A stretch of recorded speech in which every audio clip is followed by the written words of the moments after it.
निखिलगुणनिकायं नित्यनिर्धूतहेयं शुभतममतिमेयं शुद्धसौख्याप्युपायं सकलनिगमगेयं सर्वशब्दाभिधेयं नवजलधरकायं नौमि लक्ष्मीसहायम् जन्माद्यस्य यतोऽन्वयादितरतश्चार्थेषु विज्ञस्वराट् तेने ब्रह्महृदायादिकवये मुह्यन्ति यं सूर्यः तेजो वारिमृदां यथा विनिमयो यत्र स्त्रिसर्गो मृषा धाम्ना स्वेन सदा निरस्तकुहकं सत्यं परं धीमहि सच्चिदानन्दरूपाय विश्वोत्पत्त्यादिहेतवे तापत्रयविनाशाय श्रीकृष्णाय वयं नमः। नारायणाय परिपूर्णगुणार्णवाय विश्वोदयस्थितिलयोन्यतिप्रदाय ज्ञानप्रदाय विबुधासुरसौख्यदुःखसत्कारणाय वितताय नमो नमस्ते। नौमि न्यायसुधादिगुरुजयमुनीन् श्रीपादराट्सन्मनीन् व्यासार्यान् विविधागमाब्धिविहरान् श्रीवादिराजानपि वन्दे हंसवरान् रघुत्तमगुरून् वैदब्जवारानिधिं श्रीसत्यव्रतराघवेन्द्रमुनिपाम् सद्बोधसध्यानपां विद्यायां विबुधाचार्यं वेदज्ञानाब्धिचन्दिरं दुर्मतध्वान्तमार्तण्डं सत्यध्यानमुनिं भजे। सत्याभिन्यकराब्जोत्थान पञ्चाशद्वर्षपूजकान् सत्यप्रमोदतीर्थार्यान् नौमि न्यायसुधार्तान् शास्त्रेषु पारदृश्वानं शास्त्रज्ञेषु च वत्सलं दीनभक्तोद्धारकरं सत्यात्मानं गुरुं भजे। विद्यापीठविधातारं विद्यावारिश्चन्दिरं विद्यार्थिवत्सलं वन्दे महामहिमसद्गुरुम्। आपादमौलिपर्यन्तं गुरूणामाकृतिं स्मरेत् तेन विघ्नाः प्रणश्यन्ति सिद्ध्यन्ति च मनोरथाः। शुभां ध्यायन्ति ये कामान् गुरुदेवप्रसारजान् इतरान् आत्मपापोत्थान् तेषां विद्या फलिष्यति।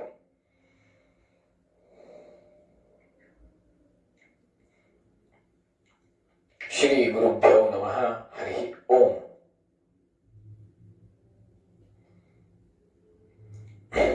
आज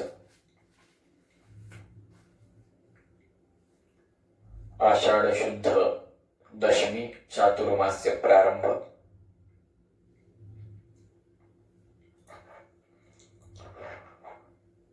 विशेष चिंतन आज आपण हे 3 दिवसीय चिंतन हातात घेतलेलं आहे, ज्याचं नाव आहे महात्म्य विठ्ठलाचे। वेळ न दवडता मुख्य विषयामध्ये हात घालूयात, चिंतनास प्रारंभ करूयात। श्री गुरुभ्यो नमः। हरि ओम। भगवंताचं चिंतन करावं तर कसं, तर याबद्दल नाथ महाराजांचा आता याच्यात विषय भरपूर आहेत। विठ्ठला संदर्भात चिंतन करावे एवढी योग्यता तर नाही, परंतु यथाशक्ती चिंतन करण्याची सेवा आपण भगवंताच्या चरणी समर्पित करू शकतो। भगवंताच्या प्रेरणा, भगवंताच्या प्रीत्यर्थ अशा पद्धतीने ही चिंतन सेवा आपण प्रारंभ करूयात।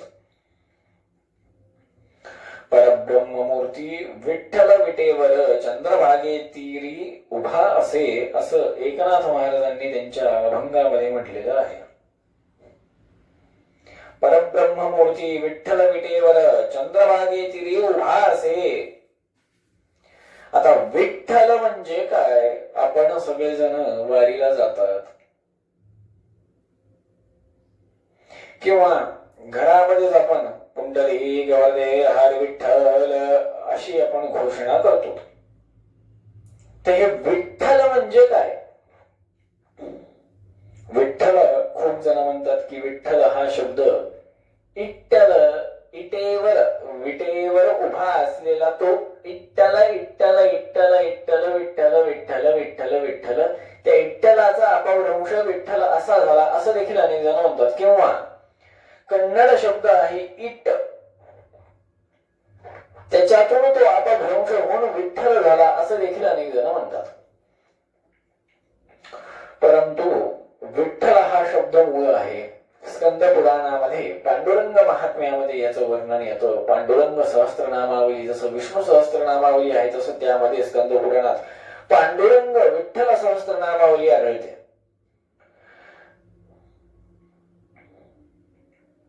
विठ्ठल म्हणजे काय? या संदर्भात चिंतन करायला पाहिजे. विठ्ठल ह्या शब्दाचा अर्थ काय? नुसतं आपण नामस्मरण करतो, तो विठ्ठल आपल्याला जातो, ठीक आहे. विठ्ठल म्हणजे काय? तो विद हा धातू आहे. विद धातू आहे. संस्कृत व्याकरणामध्ये धातू पदार्थ इत्यादी आहेत. धातू म्हणजे लोखंड, तांब, पितळ. क्रियापदे उदाहरणार्थ. धातू म्हणजे काय? आता सोप्या भाषेत सांगायचं झालं, टेन्स इंग्लिश मध्ये असं आपण म्हणू शकतो. क्रियापदास धातू असे म्हणतात. सुलभतेने सांगायचं झालं तर ढोबळमानाने सांगितले. अत्यंत वरपांगी सांगायचं झालं तर अशा पद्धतीने म्हणता येतं. विद हा एक धातू आहे. त्याचा अर्थ आहे ज्ञान. विद या धातूचा अर्थ काय? तर ज्ञान. विठ्ठल असं आपण म्हणतो. तो वि जे आहे त्याचा अर्थ आहे ज्ञान. ठकार आहे. त्या ठकाराचा अर्थ शून्य. ठाण शून्य. वि म्हणजे ज्ञान. ठकार जो आहे त्याचा अर्थ शून्य. लकाराचा अर्थ आहे लाती म्हणजे ओढणे. तर काय बघायला पाहिजे? विद म्हणजे ज्ञानाद्वारे. ठाण म्हणजे ज्ञान शून्य असलेल्यांना लाती उद्धार करणारा, मोक्षाकडे ओढणारा असा तो विठ्ठल, असा अर्थ करून घ्यायला पाहिजे. आता परत याच्यामध्ये भरपूर विषय येतात की बाबा अज्ञान कोणाला म्हणावं, अज्ञानी कोण आहे? सगळेच अज्ञानी आहेत. जीवाचं मूळ रूपच अज्ञान असं माझं व्यक्तिगत मत आहे. मूळ रूप स्वरूप जीवाचं कोणी सांगू शकत नाही, कारण की जीवाला नाश नाही. आत्मा हा अनादि आहे, अनंत आहे. आत्मा हा नाशवान नाहीये, अमर आहे आत्मा.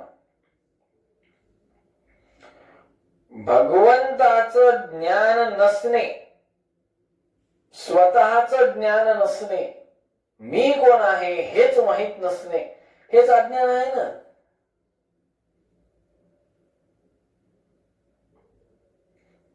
मग ज्ञान कशाला म्हणावं हा एक प्रश्न मोठा उत्पन्न होतो. पाठ्यपुस्तकी ज्ञान हे ज्ञान आहे का? ते वेदाचं असो, लौकिक पाठ्यपुस्तकी ज्ञान असो, वा वैदिक पाठ्यपुस्तकी ज्ञान असो,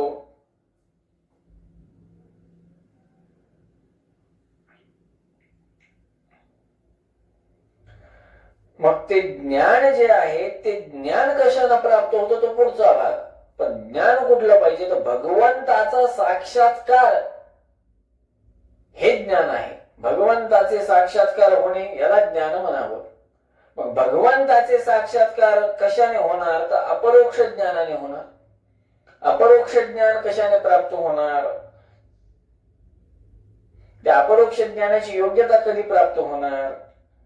ते गुरुद्वारे होणार. गुरुद्वारे ज्ञान प्राप्त करून मग ती अपरोक्ष ज्ञानाची योग्यता प्राप्त होणार.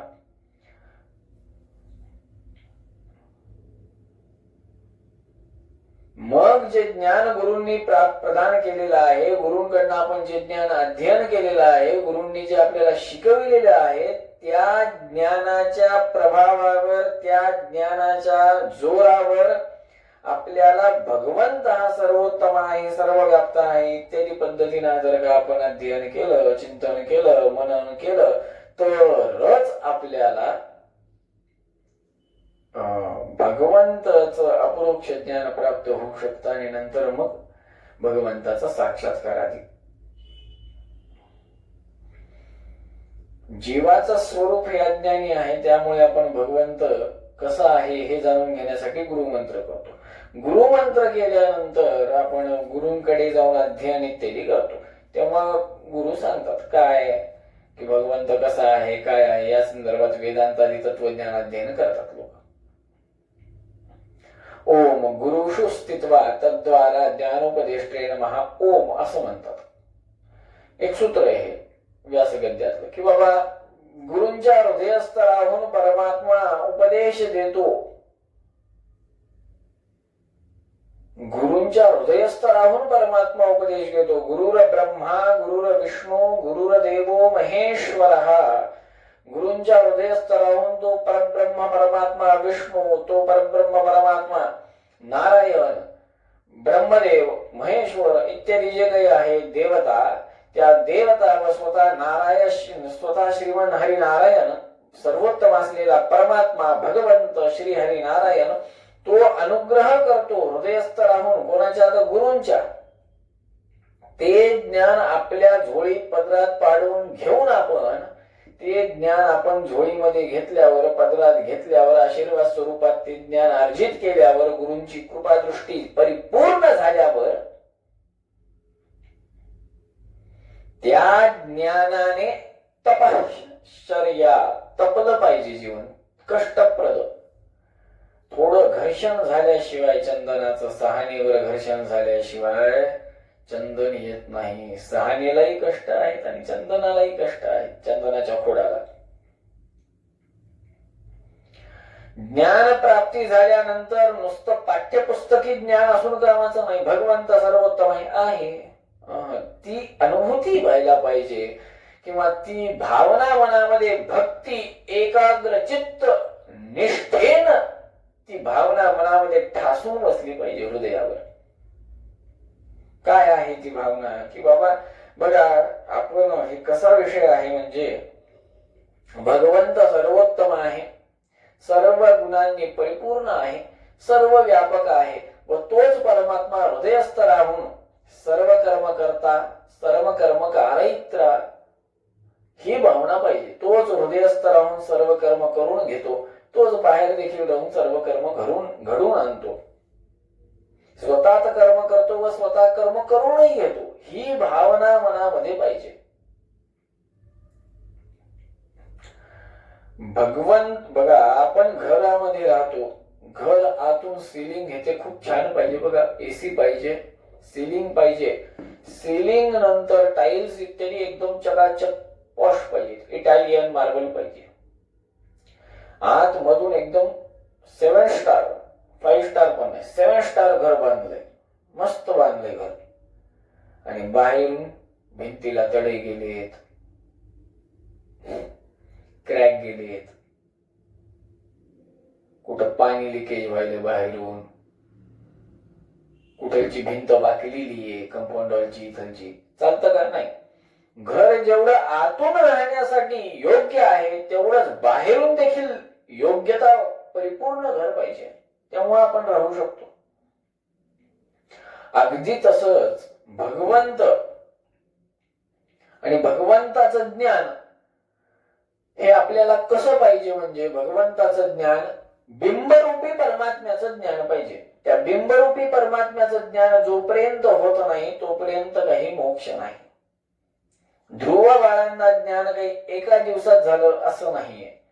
भागवत ग्रंथाचं नुसतं अध्ययन करून चालत नाही, त्याच्या टीका ग्रंथ आहेत, तेव्हा आपल्याला थोडस कळतं की ध्रुव बाळांना त्यांच्या मागील जन्मांमध्ये अनेक भगवंताचा सत्संग आदी कर्म जेव्हा त्यांना होतात, भगवंताचं ज्ञान होतं, त्या मागच्या प्रारब्धाच्या पुण्याच्या जोरावर त्यांनी ही तपश्चर्या करून आढळ पद प्राप्त करून घेतलेलं आहे, एका जन्मातलं नाही.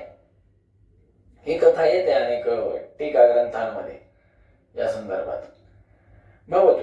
परंतु अपरोक्ष ज्ञान प्राप्त करून घ्यायचं असेल तर भगवंताची व्याप्तीचं ज्ञान माहिती पाहिजे. काय? अंतर बहिष्य तत्सर्वं व्याप्य नारायण स्थितः. भगवंत हा विष्णू नसून महाविष्णू आहे. अंतर बहिष्य तत्सर्वं, तो आतही आहे, तो बाहेरही आहे. अंतःसन्नेव विशति यन् महाविष्णुस्ततः स्मृतः, व्याप्तःसन्नेव विशति यन् महाविष्णुस्ततः स्मृतः. भगवंत सर्व व्याप्त आहे ही भावना पाहिजे. भगवंत हा सर्व व्याप्त आहे, अनंत गुणांनी परिपूर्ण आहे, तो कानाच्या पोकळीतही आहे, आतड्यांच्या आतमध्येही आहे, सर्व व्याप्त आहे, आकाशामध्ये आहे, कुठे नाही असं नाही, सर्वत्र चराचरामध्ये आहे.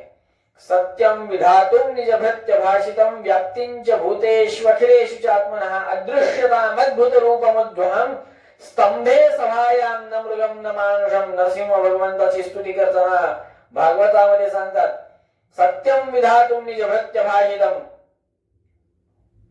व्याप्तिंच भूतेष्वखिलेषु चात्मनः. व्याप्ती आहे त्यांची, सत्यरूपी परमात्म्याची व्याप्ती किती आहे. सत्यम विधातुम निजभृत्य भाषितम व्याप्तिंच भूतेष्वखिलेषु चात्मनः अंतर्बहिश्च तत्सर्वं व्याप्य नारायण स्थितः. असं महानारायण उपनिषदामध्ये सांगतात. त्या व्यतिरिक्त पुरुष सूक्तामध्ये म्हणतात, अद्य तिष्ठत दशांगुलम किंवा तिष्ठत दशांगुलम म्हणून सांगतात. सर्व व्याप्त करून देखील अंगुष्ठ मात्र राहिलेला आहे.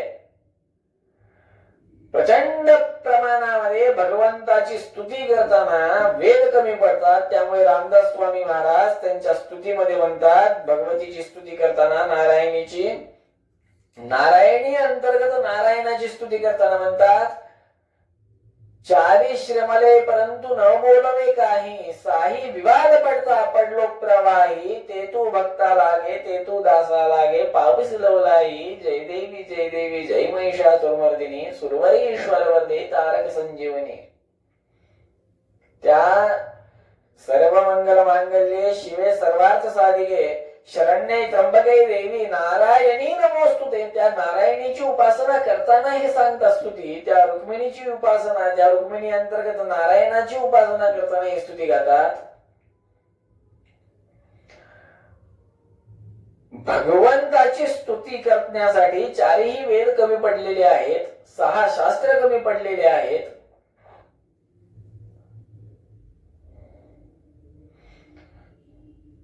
भगवंताची स्तुती करायला बसलं तर समग्र ब्रह्मांडाचा कागद करून त्याच्यावर जर का लिहायला प्रारंभ केला सरस्वती मातेनं, तर ते ब्रह्मांड छोटं पडतं महाराज.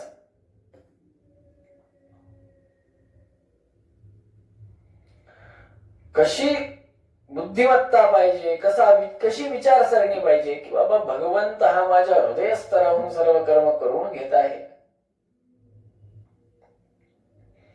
भगवंतामुळे मी आहे, माझ्यामुळे भगवंत नाही.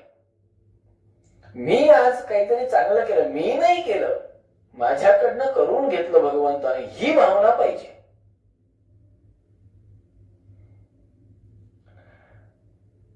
आज घरामध्ये आदरातिथ्य झालं, 4 पाहुणे आले, भगवंत त्यांच्या हृदयस्थ राहून आले महाराज. त्यांचं आदरातिथ्य करण्याचं सौभाग्य प्राप्त झालं, ते भगवंताची सेवा घडली. अतिथी येतात घरी, आपण म्हणतो आदरातिथ्य केलं. पाहुणे अतिथी देवो भव ही भावना मनामध्ये ठेवून त्यांचं आदरातिथ्य करावं, भगवंताची सेवा घडली.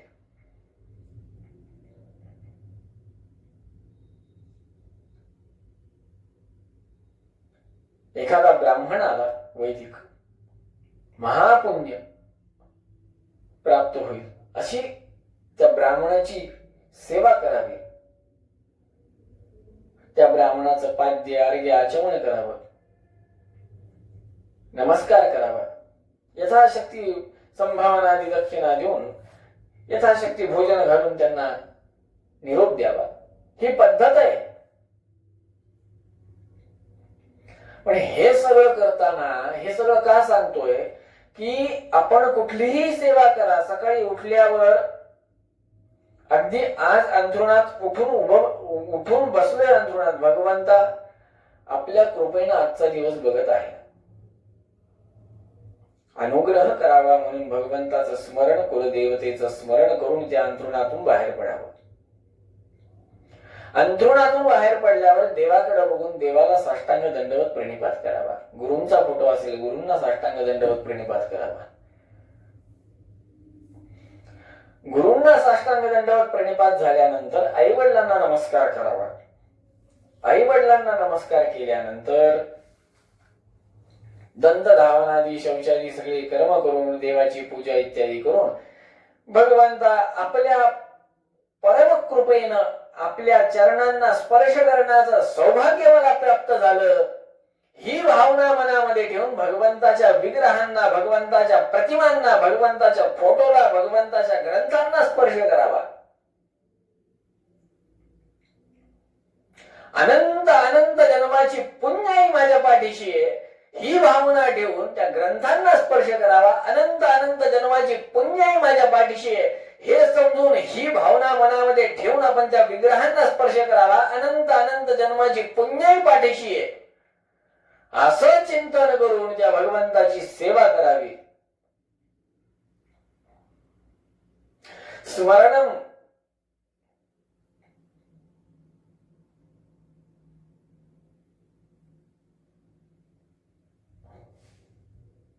श्रवणम कीर्तनम विष्णोः स्मरणम पादसेवनम अर्चनम वंदनम दास्यम सख्य आत्मनिवेदनम. भागवतामध्ये हिरण्यकश्यपूला उपदेश देताना भक्तराज म्हणतात की श्रवण, कीर्तन आणि स्मरण हे सगळ्यात महत्वाचं आहे. आणि यांच्या जोरावर पादसेवनादी कर्म आपल्याला, अर्चनादी कर्म आपल्याला प्राप्त होतात. श्रवणाने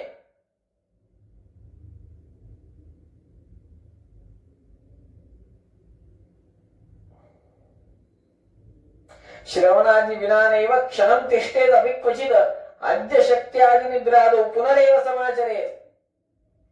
असं म्हणतात की भगवंताचं सच्शास्त्र, भागवत आदी, पुराण इत्यादी किती जितकं होईल तितकं श्रवण करावं, जितकं होईल तितकं चिंतन करावं, जितकं होईल तितकं पठन करावं. अद्य शक्त्यादौ निद्रादौ पुनरेव समाचरेत. निद्रा जर का येत असेल तर झोपावं, झोपून उठल्यावर पुनरेव समाचरेत, पुन्हा चालू करावं शास्त्र सांगतं.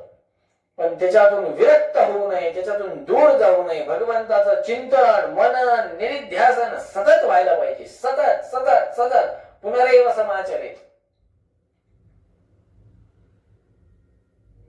संततम चिंतयेत नंतम अंतकाले विशेषतः. मध्वाचार्यजी त्यांच्या द्वादश स्तोत्रात सांगतात संततम चिंतयेत नंतम अंतकाले विशेषतः. सतत भगवंताचं चिंतन व्हायला काय पाहिजे, तेव्हा कुठं अंतकालामध्ये विशेष चिंतन होऊ शकतं. भगवंताचं चिंतन कसं असावं जेणेकरून अपरोक्ष ज्ञान प्राप्त होऊ शकतं, तर भगवंत माझ्या हृदयस्थ राहून माझ्याकडनं सर्व कर्म करून घेत आहे ही भावना पाहिजे. भगवंत समोरच्या व्यक्तीच्या हृदयस्थ राहून त्याच्याकडनं सगळं कार्य करून घेत आहे ही भावना पाहिजे. भगवंत त्या खारुताईच्या हृदयस्थ राहून तो रामसेतू बांधून घेत आहे ही भावना पाहिजे. आपण म्हणतो खारीचा वाटा, खारीचा वाटा. खारीचा वाटा ती कथा रामायणामध्ये खूप छान सांगतात की बाबा खारुताई ही आपल्या तोंडामध्ये, आपल्या छोट्याशा त्या दोन हातांमध्ये ज्याच्याने ती अक्रोड तोडते किंवा फळ खाते, अशा त्या हातांमध्ये छोटे छोटे दगड घेऊन समुद्रामध्ये टाकते. तेव्हा सगळेजण वानर सेना तिकडे बघून हसत असते की बाबा ती काय करणार म्हणून. तेव्हा रामचंद्र प्रभू त्या खारुताईला आपल्या हातावर घेतात आणि तुझी हे उपकार आहेत असं म्हणून तिच्या पाठीवरनं हात फिरवतात. तेव्हा हे माझ्या हाताचे चिन्ह, हे पांढरे जे पट्टे तुला पडलेले आहेत ते माझ्या हाताचे चिन्ह आहेत आणि हे कायमस्वरूपी तुझ्यावर राहतील असं म्हणतात. तेव्हा या खारुताईंना आपण बघतो तेव्हा पांढरे चिन्ह तिच्यावर उमटतात, ते रामरायांचे चिन्ह असं अनेक जण दक्षिण भारतामध्ये मानतात. ही भावना खूप जणांची आहे. भगवंत हा प्रत्येक जीवांच्या अंतर्यामी राहून प्रत्येक जीवांकडनं कर्म करून घेतो. म्हणून सर्व कर्म करता सर्व कर्म कारयित्रा म्हणून राघवेंद्र स्वामी त्यांच्या प्रातःसंकल्प गद्यामध्ये सांगतात भगवंताची स्तुती करताना. ही भावना जेव्हा दृढ होते की माझ्या हृदयस्थ राहून परमात्मा सर्व कर्म करून घेत आहे, माझ्या हृदयस्थ राहून परमात्मा सर्व कर्म करून घेऊन तोच परमात्मा बाहेर देखील व्याप्त आहे व बाहेर देखील जे काही जीव आहेत त्यांच्यामध्ये राहून कर्म करून घेतो. ही भावना जेव्हा दृढ होते तेव्हा मनुष्य अपरोक्ष ज्ञानाच्या दिशेने वाटचाल करतो. अपरोक्ष ज्ञान म्हणजे काय? सोप्या भाषेत सांगायचं झालंय, अद्धर वरपांगी सांगायचं झालं तर भूत भविष्य वर्तमान ज्याला ठाऊक आहे असं एक वरपांगी झालं म्हणणं. परंतु अपरोक्ष ज्ञान म्हणजे अपरोक्ष ज्ञानी असंप्रज्ञात समाधी स्थिती ही जेव्हा प्राप्त होते तेव्हा मनुष्याला भगवंताचा साक्षात्कार होतो. असंप्रज्ञात समाधी स्थितीसाठी अपरोक्ष ज्ञान पाहिजे. भूत भविष्य वर्तमान ज्ञान झाल्यानंतर, अपरोक्ष ज्ञान प्राप्त झाल्यानंतर जेव्हा मनुष्य चिंतनामध्ये राहतो, बघा अपरोक्ष ज्ञान प्राप्ती झाल्यानंतर सोडून द्यायचं नाहीये, तर अपरोक्ष ज्ञान प्राप्ती झाल्यानंतर देखील त्याच्यातच रममान होत राहायचं आहे. सातत्य पाहिजे, सातत्य पाहिजे. पुनरेव समाचरित, पुनरेव समाचरित, विघ्न नकोय. संततम चिंतयेत अनंतम, अनंतम संततम चिंतयेत. त्या अनंताचं चिंतन सतत व्हायला पाहिजे. ते चिंतन सतत सतत सतत सतत झाल्यावर अपरोक्ष ज्ञानी व्यक्ती जेव्हा हे सतत चिंतन करतो तेव्हा कुठे कधी काळी क्षणासाठी का होईना असंप्रज्ञात समाधी स्थितीमध्ये क्षणिक भगवंताचं दर्शन होऊन जातं. तेव्हा भगवंताचं साक्षात्कार होतो. तो क्षणिक असतो. त्या क्षणिक साक्षात्काराने त्या जीवास मोक्ष प्राप्त होतो. अशा पद्धतीनं भगवंत हा गुरूंच्या हृदयस्थ राहून ज्ञान देतो. म्हणून विद ज्ञान देणारा तो विद त्या ज्ञानाद्वारे ठाण अज्ञानी असलेल्यांना ज्ञान देऊन लातीत उद्धार करणारा असा तो विठ्ठल. म्हणून त्या विठ्ठल भगवंताचे, त्या विठ्ठल पांडुरंगाचे आपण सतत नामस्मरण केले पाहिजे. त्या विठ्ठलाच्या चरणी नतमस्तक व्हायला पाहिजे. परब्रह्म मूर्ती विठ्ठल विटेवर चंद्रभागे तीर उभा असे. परब्रह्म मूर्ती विठ्ठल विटेवर चंद्रभागे तीर उभा असे. या परमात्म्याचं शब्द जे आहेत विठ्ठल, त्या संदर्भात यथाशक्ती आज चिंतन केलं. उर्वरित भाग उद्या आपण पंढरपूर संदर्भात, त्या नगरी संदर्भात, त्या भगवंताच्या यथाशक्ती ज्या लीला आहेत त्या संदर्भात चिंतन करणार आहोत. विशेष करून या विठ्ठल शब्दामध्ये आपण चिंतन, ध्रुवबाळाला कशा पद्धतीनं अपरोक्ष ज्ञान प्राप्त झालं, कशा पद्धतीनं त्या अपरोक्ष ज्ञानाच्या प्रभावावर भगवंत हृदयस्थ परमात्मा बाहेर आला, हे सगळे उदाहरण आहेत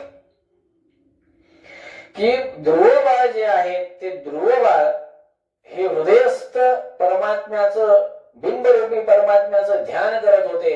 त्या बिंबरूपी परमात्म्याचं ज्ञान झालं, बाहेर असलेल्या सर्वव्याप्त परमात्म्याचं त्यांना ज्ञान झालं, तेव्हा त्यांना अढळपद प्राप्त झालं. नारद मुनी आहेत, ज्ञान प्रथमा स्कंदामध्ये नारद मुनींची कथा आहे, ते ज्ञान प्राप्त झालं आणि त्यांना भगवंताने देवऋषी पद प्रदान केलं. त्यामुळे अनेक अंबरीश राजाची कथा आहे, अनेक कथा आहेत भागवतामध्ये, ज्यांना ज्ञान प्राप्त झालं. ज्ञान प्राप्ती, त्याच्यातून तपश्चर्या, त्या ज्ञानाचं घर्षण, चिंतन, चिंतने चिंतने तद रूपता म्हणतात. तर त्यानंतर मग मोक्ष, भगवंताचा साक्षात्कार आणि तो मोक्ष, असा हा क्रम आहे. आज आपण बघितलं विठ्ठल या शब्दा संदर्भात यथाशक्ती चिंतन करण्याचा प्रयत्न केला. उर्वरित भाग पंढरपूर नगरीची यथाशक्ती चिंतन व यथाशक्ती महात्म्य व संत वाङ्मया संदर्भात यथाशक्ती चिंतनादी कर्म आपण उर्वरित 2 दिवसात करणार आहोत. झालेली सेवा अस्मद गुरु अंतर्गत भारतीय रमण मुख्य प्राणांतर्गत सीतापती श्री रामचंद्र भगवंताच्या चरणी समर्पित करतो. वाणीला पूर्ण विराम देतो. गोपाल कृष्ण भगवान की जय. नाहं कर्ता हरि कर्ता तत्पूजा कर्मजा किलं तथापि मत्कृता पूजा तत्प्रसादे नान्यथा त्वद्भक्ति त्वत्फलं मह्यं त्वत्प्रसाद पुनः पुनः कर्मन्यासो हरहरैवं विष्णोस्तुति कर सदा इदं ज्ञानं हरे पूजा हरे रे बोधितं सदा हरिलीनं च सर्वत्रित्येवं न्यासो हर स्मृता यस्तर्वगुण संपूर्ण सर्वदोषी वर्जिता प्रियतां प्रीते बालं विष्णोर्मे परमसुहृद अनेन भावी यत् पुण्यम् अवाप्नोतु गुरुर्मम श्रीकृष्णार्पणमस्तु।